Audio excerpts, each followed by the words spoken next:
കൂട്ടുകാർക്ക് നല്ലൊരു രാത്രി ആശംസിച്ചുകൊണ്ട് മാമ്പഴത്തിന്റെ പുതിയ വീഡിയോയിലേക്ക് സ്വാഗതം. ആദ്യമായിട്ട് കാണുന്നവരാണെങ്കിൽ ചാനൽ ഇഷ്ടപ്പെട്ട ഒന്ന് സബ്സ്ക്രൈബ് ചെയ്യാൻ മറക്കരുത്. അതോടൊപ്പം തന്നെ കണ്ടുകൊണ്ടിരിക്കുന്ന എല്ലാവരുടെ സപ്പോർട്ടിലേക്കും തുടർന്നും പ്രതീക്ഷിച്ചുകൊണ്ട് നമുക്ക് നേരെ ആദർശിന്റെയും നയനയുടെയും നാളത്തെ നല്ലൊരു പ്രമോ വിശേഷം കണ്ടാലോ. അങ്ങനെ നാളത്തെ പ്രമോ വിശേഷത്തെ നമ്മൾ കാണുന്നത് നിർമ്മലിനെ കൊടുക്കാനായിട്ട് നവ്യയെ നയനെ ആദർശം കൂടി ഇറങ്ങിത്തിരിക്കുന്നുണ്ട്. അപ്പൊ 10 ലക്ഷം രൂപയൊക്കെ ആവശ്യപ്പെട്ടിട്ടുണ്ടായിരുന്നു. അപ്പൊ ആ പണം വെച്ചിട്ട് അവനെ കൊടുക്കാന്നുള്ള വിചാരത്തിൽ അവര് പോകുന്നുണ്ട്. അതോടൊപ്പം തന്നെ അഭി തന്റെ പ്ലാൻ അങ്ങോട്ട് മാറ്റി. ഇത്രയും ദിവസം ഉണ്ടായിക്കൊണ്ടുവന്ന പ്ലാനൊക്കെ പൊട്ടി പാളീസായി കഴിഞ്ഞപ്പം നവ്യേനെ അനന്തപുരി തറവാട്ടിൽ നിന്ന് ഇറക്കി വിടാനായിട്ട് പുതിയ പ്ലാനുകളും പദ്ധതികളും ആയിട്ട് അഭി ഇറങ്ങിത്തിരിക്കുകയാണ്. അപ്പൊ വീട്ടിലെല്ലാവരും ഈ കാര്യങ്ങളൊക്കെ അറിയിക്കണം. അവൾക്ക് വേറൊരു അഫയർ ഉണ്ട്. അപ്പൊ അവളുമായിട്ടുള്ള ബന്ധം എനിക്ക് മുന്നോട്ട് കൊണ്ടുപോകാൻ പറ്റില്ല. അങ്ങനെയൊക്കെ എല്ലാവരെയും അറിയിക്കാൻ വേണ്ടിയിട്ട് പുതിയ പ്ലാനുകളും പദ്ധതികളും ഒക്കെ ആയിട്ട് അഭി ഇറങ്ങിത്തിരിക്കുകയാണ്. അപ്പൊ അതിന്റെ നല്ല നല്ല വിശേഷങ്ങളൊക്കെയാണ് നാളെ നമ്മൾ കാണാൻ പോകുന്നത്. ഇന്ന് അവസാനം കണ്ടത് ആകെപ്പാടെ തകർന്ന് തരിപ്പണമായിട്ടിരിക്കുമായിരുന്നു നവ്യക്കാണ് എന്ത് ചെയ്യണം എന്നത്തില്ല. കാരണം അവന്റെ ഒരു വോയിസ് മെസ്സേജും കൂടെ വന്നിട്ടുണ്ടായിരുന്നു. 10 ലക്ഷം രൂപ ആവശ്യപ്പെട്ടുണ്ട്. ഇത് കേട്ട് കഴിഞ്ഞപ്പോ നയന പറഞ്ഞു, എനിക്കറിയായിരുന്നു ഇങ്ങനെ ഉണ്ടാവുന്ന. ഈ വീട്ടില് അവന് ശരിക്കും പറഞ്ഞിട്ടുണ്ടെങ്കിൽ ഏതോ ഒരു ചാരനുണ്ട്, കൃത്യമായിട്ട് നമ്മൾ പറയുന്ന കാര്യങ്ങൾ അതുപോലെ എല്ലാം പറഞ്ഞു കൊടുക്കുന്നുണ്ടെന്ന് പറഞ്ഞു. പക്ഷെ ഇത് ഒന്നും വിശ്വസിക്കാനായിട്ട് ആദർശം അങ്ങോട്ട് കൂട്ടാക്കുന്നില്ല. ഇപ്പൊ ആരെ എവിടെയുള്ളേ? ഒരു കാരണവശാലും അഭി അങ്ങനെ ചെയ്യുവോ? അഭി സ്വന്തം ഭർത്താവല്ലേ, ഭർത്താവ് അങ്ങനെ ചെയ്യുവോ നാണം കെടുത്താനായിട്ട്? പക്ഷെ നയനെ അത് സമ്മതിക്കാൻ കൂട്ടാക്കുന്നില്ല. പിന്നീട് ആദർശം ഒരു കാര്യം ചെയ്യാം, 10 ലക്ഷം രൂപയെങ്കിൽ 10 ലക്ഷം രൂപ ആ പൈസ വെച്ച് നമുക്ക് അവനെ കൊടുക്കാന്ന് പറയണം. നവിക്ക് നല്ല ഭയം ഉണ്ടായിരുന്നു. അത് വേണോ ആദർശേട്ടാ, റിസ്ക് ഉള്ള പരിപാടിയാണ്, ഇറങ്ങി തിരിക്കണോന്ന് ചോദിക്കുന്നുണ്ട്. എന്തിനാ പേടിക്കണേ, ഞാൻ അല്ലേ കൂടെ എന്ന് പറയുന്നുണ്ട്. അങ്ങനെ അവര് 3 പേരും കൂടെ ആ പണമായിട്ട് അങ്ങോട്ട് പോവാണ്. അങ്ങനെ പോകുന്ന സമയത്ത് നബി പറഞ്ഞു, വേണ്ടായിരുന്നു, ഇതെങ്ങാനും വീട്ടിൽ അറിഞ്ഞിട്ടുണ്ടെങ്കിൽ ഇനി അതിനേക്കാളും വലിയ പ്രശ്നവും. നയന പറഞ്ഞു, എന്തിനാ ചേച്ചി പേടിക്കണ്ടൊന്നും ആവശ്യമില്ലെന്ന് പറയാണ്. പെട്ടെന്ന് ആദർശം പറഞ്ഞു, നിങ്ങൾ 2 പേരെയും കൂടെ വിടാനായിട്ടുള്ള ബുദ്ധിമുട്ട് എത്ര മാത്രമെന്ന് നിനക്കറിയാലോ. കാരണം ഇതിനു മുമ്പ് 2 പേരും കൂടെ ഇറങ്ങി തിരിച്ച ഓരോ പൊല്ലാപ്പുകളൊക്കെ ഉണ്ടാക്കി വെച്ചേ. അതുകൊണ്ടാ ഇത്തവണ ഞാനും കൂടെ വന്നേ. അവനെ പിടികൂടുമ്പോൾ ഞാനും കൂടെ വേണം. അല്ല കഴിഞ്ഞ തവണത്തെ പോലെ അവൻ രക്ഷപ്പെടും. ഒരു കാരണവശാലും ഈ തവണ അവൻ രക്ഷപ്പെടല്ലേ. നയന പറഞ്ഞു, ഇത്തവണ എന്താണെങ്കിലും അവൻ കുരുങ്ങും, ഉറപ്പായിട്ടുള്ള കാര്യമെന്ന് പറയാണ്. അങ്ങനെ അവര് നിർമ്മലിന് വേണ്ടി വെയിറ്റ് ചെയ്ത് നിൽക്കുകയാണ്. കുറച്ച് സമയം കഴിഞ്ഞപ്പോഴത്തേനും ഫോണിലേക്ക് ഒരു മെസ്സേജ് വന്നു കഴിഞ്ഞപ്പം നവ്യെ നോക്കിക്കഴിയുമ്പോൾ മെസ്സേജ് ഇട്ടേക്കുന്നു, അതെ ആ പണം അവിടെ ഒരു വേസ്റ്റ് ബിൻ ഉണ്ട്, അതിന്റെ സൈഡിൽ വെച്ചിട്ട് പൊക്കോളാൻ. പെട്ടെന്ന് അപകടം എടുത്തുന്ന എനിക്ക് ഇത് അവന്റെ ഊടായ്പ തരവാ. കാരണം അവൻ ആരോ മെസ്സേജ് കൊടുത്തിട്ടുണ്ട്, നമ്മൾ രണ്ടും കൂടെയുണ്ട്, നവ്യേച്ചിയുടെ കൂടെ ഉണ്ടെന്ന്. അപ്പൊ അതുകൊണ്ട് അവൻ മനഃപൂർവ്വം മാറിയിരിക്കുന്ന, പിടി തരാതിരിക്കാൻ വേണ്ടിയിട്ട്. ഞാൻ അപ്പോഴേ ആദർശനോട് പറഞ്ഞില്ലേ, അതെങ്ങനെയാ ഞാൻ എന്തേലും പറഞ്ഞിട്ടുണ്ടെങ്കിൽ ആദർശേട്ടൻ വിശ്വസിക്കാൻ കൂട്ടാക്കില്ല. ആദർശന്റെ അനിയനെയാണല്ലോ വിശ്വാസം എന്ന് പറയാം. ദേ ഒരു കാര്യം ഞാൻ പറഞ്ഞേക്കാം, ഈ സമയത്ത് അടി ഉണ്ടാക്കുമല്ല വേണ്ടേ. അവൻ അങ്ങനെ പറഞ്ഞിട്ടുണ്ടെങ്കിൽ നമുക്ക് ആ പണം വെച്ചിട്ട് മാറിപ്പോ അവൻ വന്ന് എടുക്കൂലോ. എടുക്കുന്ന സമയത്ത് അവനെ നമുക്ക് കയ്യോടെ പൊക്കാലോ എന്നൊക്കെ പറയണ്ടേ. ശരിയാ, അതൊരു ഐഡിയ ഒക്കെ തന്നെയാണ്. പക്ഷേങ്കില് അവൻ വരണ്ടേ. അങ്ങനെ എന്ത് ചെയ്യുക, നവ്യ കൊണ്ടേ പതുക്കെ പണം അടങ്ങുന്ന ബാഗ് കൊണ്ടേ അവിടെ വെക്കുവാണ്. വെച്ചിട്ട് ഇങ്ങോട്ട് മാറി കാറിലേക്ക് വന്നിരുന്നു. അപ്പൊ അവൻ എപ്പോഴാ വരുന്നത്, എപ്പോഴാ എടുക്കണമെന്നൊന്നും അറിയത്തില്ല. കാറെ വന്ന് വെയിറ്റ് ചെയ്തിരിക്കുകയാണ്. കുറച്ച് സമയം കഴിഞ്ഞ് കഴിഞ്ഞപ്പോഴത്തേനും ഒരു ബൈക്ക് പതുക്കെ അയാളോടെ ഇങ്ങോട്ട് വരുവാണ്. ഒരു ബൈക്ക് ഓടിച്ചു വന്നിട്ട് അയാൾ എന്ത് ചെയ്യണം, ആ ബൈക്ക് അവിടെ നിർത്തി. ഹെൽമറ്റ് ഒക്കെ ഉണ്ടായിരുന്നു. പിന്നീട് ആ പണം അടങ്ങുന്ന ബാഗ് എടുക്കാനായിട്ട് അങ്ങോട്ട് ചെല്ലുക. ഈ സമയത്ത് കാറിനകത്തുനിന്ന് ആദർശം നവ്യ നയനും കൂടെ ഓടിച്ചെല്ലുവാണ്. നയന നിക്കടാന്ന് പറഞ്ഞ് ഓടിപ്പോയി അവനെ അങ്ങോട്ട് പിടിക്കുവാണ്. കൂടെ ആദർശം നവ്യ ഉണ്ടായിരുന്നു. എന്നിട്ട് നവ്യ പറഞ്ഞു, എടാ ഹെൽമറ്റ് മാറ്റടാന്ന് പറഞ്ഞിട്ട് അവന്റെ ഹെൽമറ്റ് മാറ്റാൻ തുടങ്ങുകയാണ്. പക്ഷെ അവനത് മാറ്റാൻ കൂട്ടാക്കില്ല. അവസാനം ആദർശം അവനെ കീഴ്പ്പെടുത്തുവാണ്. കീഴ്പ്പെടുത്തി കഴിഞ്ഞിട്ട് ഹെൽമറ്റ് മാറ്റുക. ഹെൽമറ്റ് മാറ്റിയപ്പോൾ അവർ ഞെട്ടിത്തരിച്ചു പോയി. അവരൊരിക്കലും പ്രതീക്ഷിക്കാത്ത ഒരാളായിരുന്നു ഉണ്ടായിരുന്നേ. കാരണം അവർ ഇതുവരെയും കണ്ടിട്ടില്ലാത്ത ഒരാള്.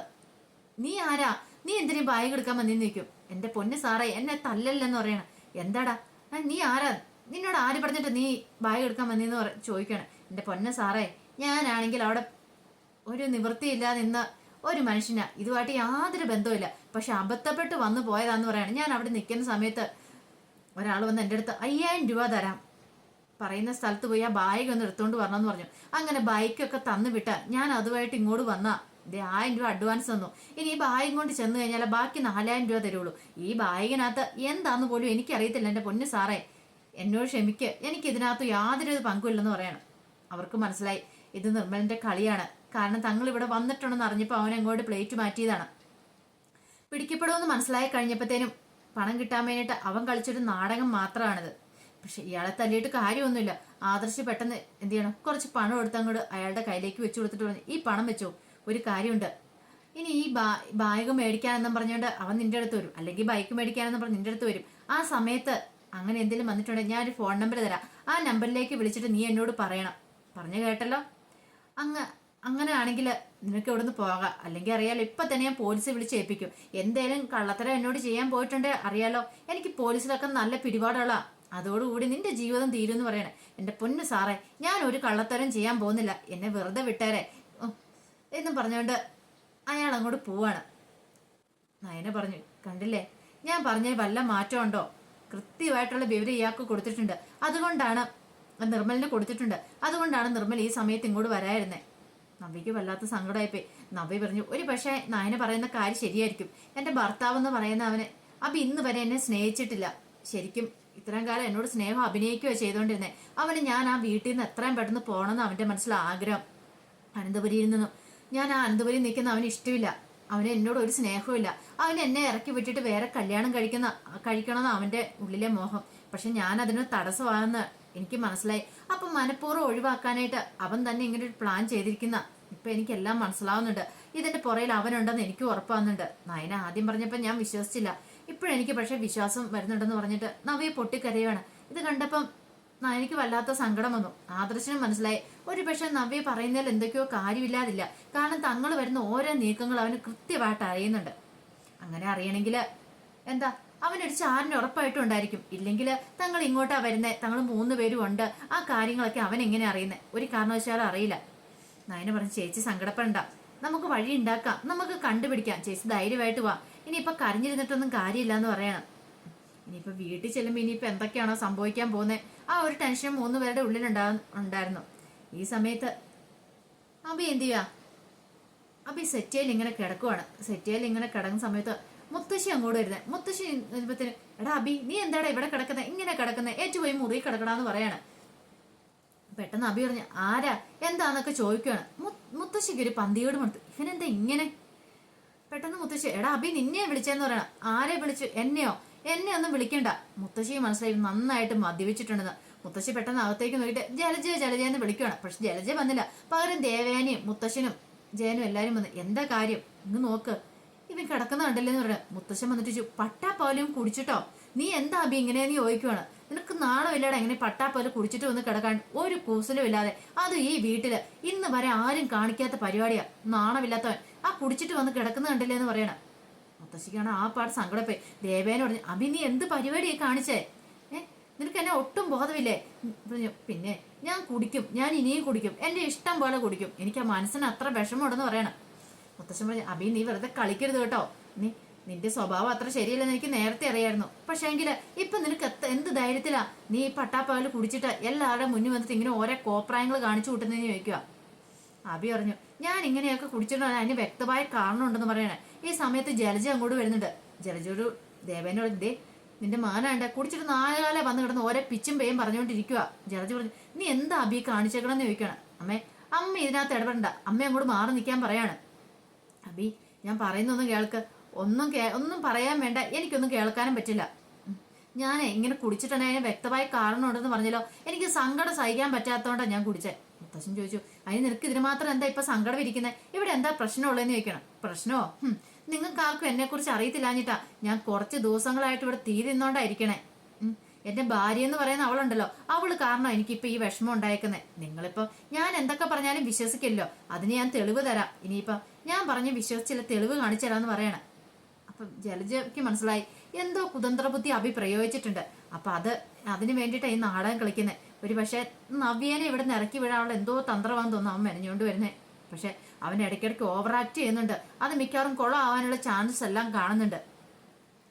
പെട്ടെന്ന് മുത്തശ്ശി പറഞ്ഞു, നീ എന്തൊക്കെയാടാ പറയണേ? ഇവിടെ എന്ത് പ്രശ്നം ഉണ്ടെന്നാ നീ പറയുന്നേ? ഇവിടെ ഒരു പ്രശ്നമില്ലല്ലോ, പിന്നെ എന്താ കുഴപ്പമെന്ന് ചോദിക്കുകയാണ്. ഇപ്പൊ തന്നെ കണ്ടില്ലേ എന്റെ ഭാര്യ എന്തിയെ, അവൾ എങ്ങോട്ടാ പോയെന്ന് ചോദിക്കുകയാണ്. ഒരു നിമിഷം അവരെ പരസ്പരം നോക്കി. എങ്ങോട്ടാ പോയെന്ന് അവർക്കും കൃത്യമായിട്ട് അറിയത്തില്ല. പുറത്ത് എവിടെയോ പോയെന്ന് പറയാം. എന്താ പറഞ്ഞ ആർക്കും അറിയത്തില്ല. അവളെ കുറിച്ച് നിങ്ങളൊക്കെ ധരിച്ചു വെച്ചിരിക്കുന്നത് എന്താന്ന് എനിക്കറിയില്ല, പക്ഷെ അവൾ എന്നെ ചതിച്ചോണ്ടിരിക്കുമെന്ന് പറയണം. മുത്തശ്ശൻ പറഞ്ഞു, നീ എന്തൊക്കെയാടാ പറയുന്നത്? ആര് ചതിച്ച കാര്യം പറയണേ? നവ്യ നിന്നെ ചതിച്ചെന്നോ? എടാ അവള് നിന്റെ ഭാര്യ, പിന്നെ നീ എന്താ പറയണേ? ഭാര്യയാണ് പോലും. അവള് വയറ്റത്ത് തലയണ കെട്ടിവെച്ച് ഗർഭനാടകം കളിച്ചോളാം. അവൾ ഇതല്ല ഇതിലപ്പുറം ചെയ്യുന്ന എനിക്കറിയാം. അതുപോലത്തെ ഒരു വൃത്തികെട്ടവളാ.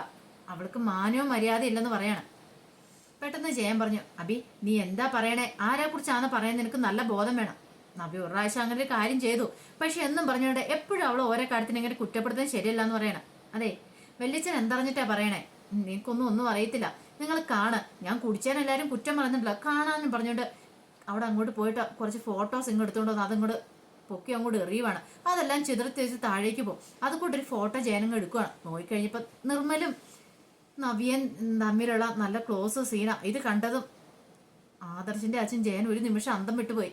പിന്നീട് അത് മുത്തശ്ശനും മുത്തശ്ശി എല്ലാവരും കാണുവാണ്. മുത്തശ്ശി നേരത്തെ ഇത് കണ്ട കാര്യമാണ്. മുത്തശ്ശി ആരോടും പറയേണ്ടതെന്ന് പറഞ്ഞാൽ, പക്ഷെ മുത്തശ്ശൻ കണ്ടു കഴിഞ്ഞപ്പോഴത്തേനും മുത്തശ്ശന് വല്ലാത്തൊരു വെപ്രാളം വിറയിലും ആക്കി ആയിപ്പോയി. ഇത് കണ്ടുകൊണ്ട് ദേവേനും ഓടി വന്നിട്ട് പറഞ്ഞു, അച്ഛാ എന്ത് പറ്റിയെന്ന് ചോദിക്കുകയാണ്. മുത്തശ്ശൻ പെട്ടെന്ന് ആ ചെറയിലേക്ക് അങ്ങോട്ട് ഇരിക്കുവാണ് അങ്ങോട്ട്.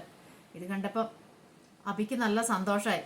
താൻ ഉദ്ദേശിച്ച കാര്യങ്ങളൊക്കെ നടക്കുന്നുണ്ട്, ഇങ്ങനെ തന്നെ വേണം, ഇനിയാണ് തൻ്റെ കളി താൻ നടത്താൻ പോകുന്നതെന്ന് പറഞ്ഞിട്ട് അബി ഇങ്ങനെ മനസ്സിൽ പറയുവാണ്. അപ്പൊ അതിന്റെ വിശേഷങ്ങളൊക്കെയാണ് നാളെ കാണാൻ പോകുന്നത്. ഇനിയിപ്പോൾ അബിയുടെ പ്ലാനുകളും പദ്ധതികളൊക്കെ വിജയിക്കുമെന്ന് അറിയത്തില്ല. ആദർശ് നയനിയൊക്കെ വരുന്നുണ്ട്. ഇനിയിപ്പം അതിനുശേഷം എന്ത് സംഭവിക്കുമെന്ന് നമുക്ക് കണ്ടറിയണ്ടേ. ആദർശ് വന്നിട്ട് അബിയുടെ കള്ളത്തരങ്ങളൊക്കെ പൊളിച്ചെടുക്കുവോ, അബീനെ പഞ്ചിക്കിടുവോ എന്നൊക്കെ നമുക്ക് കണ്ടറിയാം. അതിന്റെ വിശേഷങ്ങൾക്കായി നമുക്ക് എല്ലാവർക്കും കാത്തിരിക്കാം കേട്ടോ.